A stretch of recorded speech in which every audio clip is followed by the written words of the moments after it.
Our greatest desire is to be known and loved. So let me explain that. Why are so many famous people unhappy? Why are so many famous people unhappy?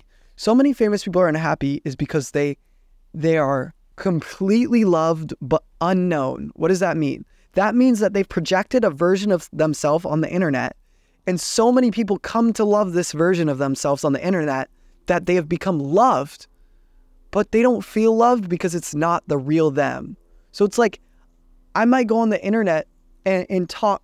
Right now, I'm friggin' happy, and I only have 500 subscribers, but I might go on the internet and talk about, who knows, partying. I might go on the internet and talk about partying and get an audience of 1 million people, and they think I'm the funniest person in the world, and they think it's awesome when I talk about partying. And I'm so loved based on the world's eyes. I have 1 million fans who love everything I do, but they don't know me because I don't even drink alcohol. I don't party. I'm just creating an image of what I thought you'd like. So in this case, I'm loved, but I'm not known, and therefore I still feel lonely. Now you take the opposite. Our biggest fear is to be known, but not loved. It's like getting friend zoned. Why is getting friend zoned so painful?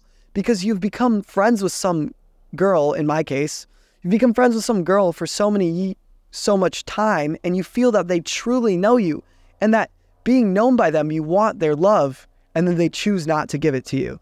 Our biggest fear is to be known and not loved. Why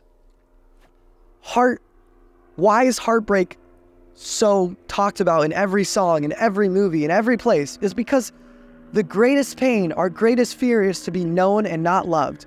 So, given everything I just explained to you, our greatest desire is to be fully known and fully loved.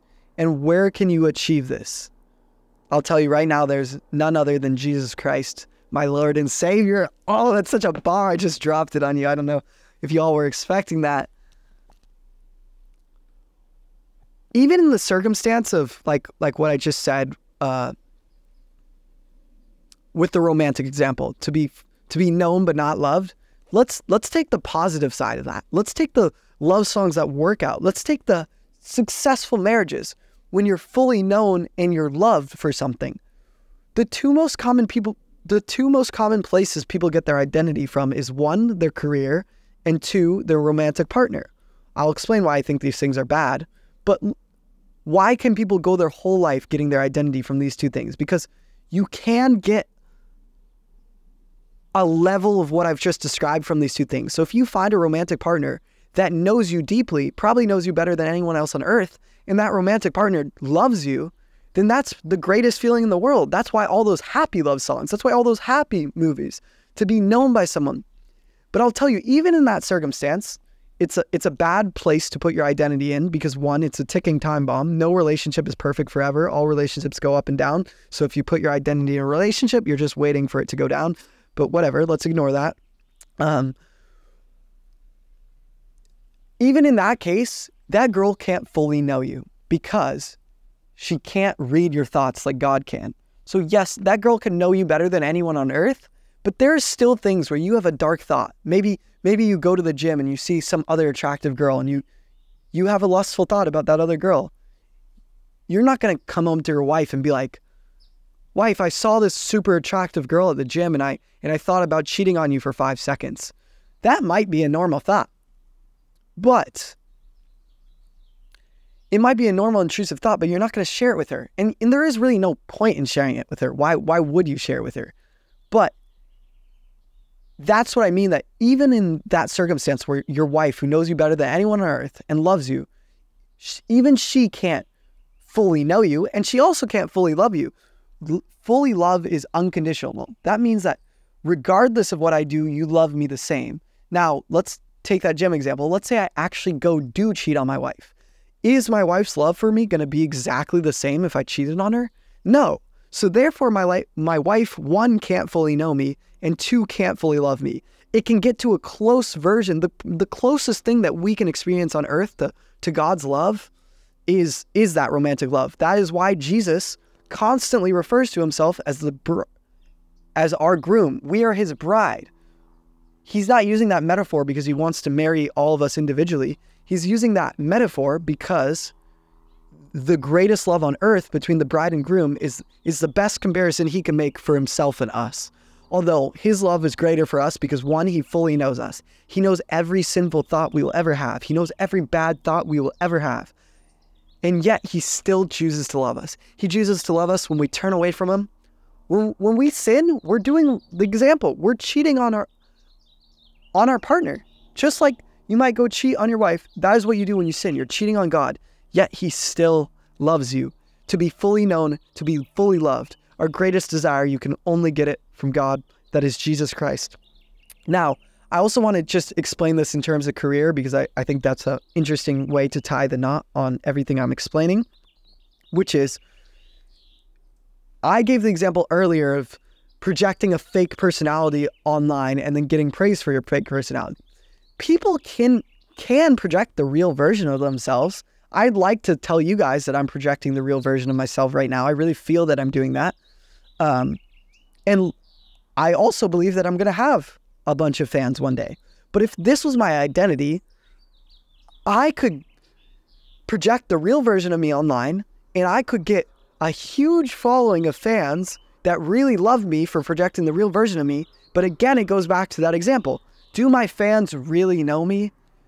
They know what I've put out, but they don't know my innermost thoughts. What if I had a random intrusive thought?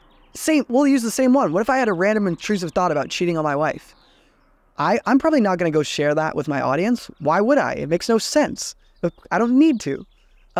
My fans also aren't seeing my day-to-day. They can't know me as well as my intimate relationships. So even though I can be fully loved even though I can be loved for the real me in my career, the people in my career can't fully know me, and they also can't fully love me because, again, it's conditional. Let's say I have a whole fan base of people and they love me and they love the real version I'm putting of myself online, but then let's go say I commit a horrible hate crime. Say I say the N-word online. Now a huge portion of my fans are going to turn against me. Why? Because their love is conditional. Because their love for me changes based on what I do. And that's fine. That's how humans interact. But Christ's love is not conditional. It does not change. He loves you. He will. I just memorized this verse in Deuteronomy, which the verse in Deuteronomy says, I want to say it's Deuteronomy 8:5. I want to say it's Deuteronomy 8:5. And the verse says, think about it. In the same way a parent disciplines a child, God disciplines you for your own good. So when you're growing up and you throw a rock at your brother's head and your parents say, that's absolutely unacceptable, you're going to be put in timeout.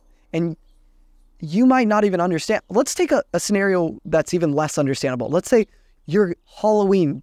You want to devour 12 pounds of candy and your parents stop you after half a pound of candy. And you go, why would they stop me? It's Halloween. I love candy. But you don't understand the concept of being fit or being healthy, and your parent, out of your love, disciplines you, stops you from eating candy for your own good.